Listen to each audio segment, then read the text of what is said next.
Il y a des gens qui ont peur de la peur de leurs enfants. Or, je suis désolé, mais la peur fait partie du bon développement de l'enfant.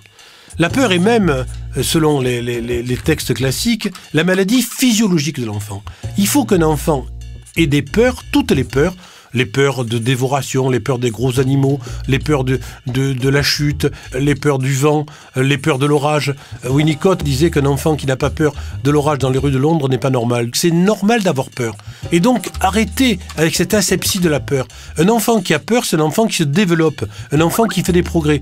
Il faut qu'il ait des peurs pour pouvoir en parler et comme ça vaincre les peurs. Quel est le médicament générique des peurs chez l'enfant? C'est le conte de fées. Honnêtement, quand on lit les contes de fées, il n'y a rien de plus effrayant. Et pourtant, les contes de fées mettent en scène de manière répétitive toutes les peurs des enfants. T'as l'ogre et la dévoration, t'as le chasseur, t'as le loup, t'as la peur du noir, t'as la chèvre qui écoute pas, qui se dissipe, et tu as les petits cochons avec les diverses maisons pour les protéger. Tu as tout dans les contes.